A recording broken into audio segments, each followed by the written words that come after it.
नमस्कार, आप देख रहे हैं न्यूज़ 18 का डिजिटल प्लेटफॉर्म और मैं हूं आपके साथ जागृति खंतवाल। तो देखिए, मिडिल ईस्ट में भले ही सीज़फायर की बात हो रही हो, लेकिन असली जंग अभी ख़त्म नहीं हुई है और इस जंग का सबसे बड़ा मैदान है तेल। क्योंकि एक तरफ है डोनाल्ड ट्रंप का आक्रामक रुख और दूसरी तरफ है तेल पर टिकी ईरान की अर्थव्यवस्था, जो अब टूटने की कगार पर खड़ी दिखाई दे रही है। देखिए, सबसे पहले अगर हम बात करें तो ईरान पर हुआ ये ट्रिपल अटैक, 3 ऐसे वार जिन्होंने उसकी तेल आधारित इकोनॉमी की कमर तोड़ दी है। इसमें सबसे पहले जो बात है वो है स्टोरेज क्राइसिस, क्योंकि तेल स्टोरेज पर होर्मुज स्ट्रेट के पास जो अमेरिकी नौसैनिक नाकाबंदी ने ईरान के तेल निर्यात को लगभग रोक दिया है। अब इसका नतीजा क्या है? देखिए, तेल निकल तो रहा है लेकिन बिक्री नहीं हो रही है, ये बिक नहीं रहा है और ऐसे में स्टोरेज टैंक भर चुके हैं। ऐसे में तैरते हुए टैंकर भी फुल हो चुके हैं और अब हालात ये है कि ईरान के पास तेल रखने की जगह खत्म होती जा रही है।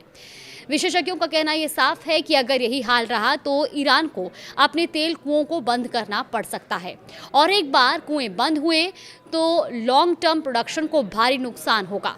अब दूसरा अटैक है टैंकर जब्ती। दरअसल तेल टैंकरों की जब्ती की जा रही है। अमेरिका सिर्फ अब रोक नहीं रहा बल्कि कार्रवाई भी कर रहा है। नाकाबंदी तोड़ने की कोशिश करने वाले कई ईरानी जहाज़ों को अमेरिकी सेना ने अपने कब्जे में ले लिया है, जिनमें लाखों बैरल कच्चा तेल भरा था। ईरान ने इसे समुद्री लूट कहा, लेकिन अमेरिका का जवाब साफ है कि अवैध तेल नेटवर्क पर कार्रवाई है और ये कार्रवाई जारी रहेगी।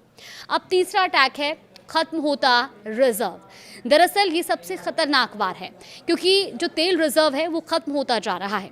रिपोर्ट्स के मुताबिक ईरान के पास अब सिर्फ 12 से 22 दिन का ही तेल स्टोरेज बचा है। मतलब साफ है, या तो प्रोडक्शन घटाओ या सिस्टम खुद ही कैश हो जाएगा।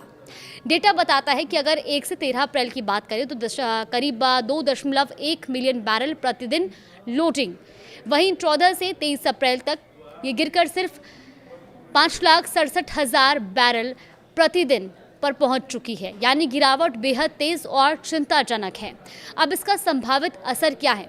देखिए, अगर हालात ऐसे ही रहे तो मई के मध्य तक ईरान को रोजाना करीब 1.5 मिलियन बैरल तक उत्पादन घटाना पड़ सकता है और इसका मतलब होगा तेल आधारित अर्थव्यवस्था पर सीधा झटका।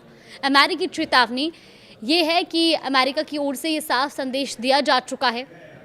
वित्त मंत्री स्कॉट बेसेंट ने ये चेतावनी दी कि ईरान का तेल उत्पादन जल्द ही पूरी तरह बंद हो सकता है। तो अब सबसे बड़ा सवाल यही है कि क्या ईरान इस ट्रिपल अटैक से उभर पाएगा या फिर तेल की ताकत पर खड़ी उसकी अर्थव्यवस्था अब ढहने वाली है? क्योंकि इस जंग में गोलियां कम चल रही हैं लेकिन असर सीधा अर्थव्यवस्था पर हो रहा है और जब तेल रुकता है तो देश भी रुक सा जाता है और इसीलिए अब ये काफ़ी चिंताजनक विषय भी बना हुआ है। फिलहाल इस पूरे घटनाक्रम पर आपका क्या कहना है? हमें कमेंट बॉक्स में ज़रूर अपनी राय दें।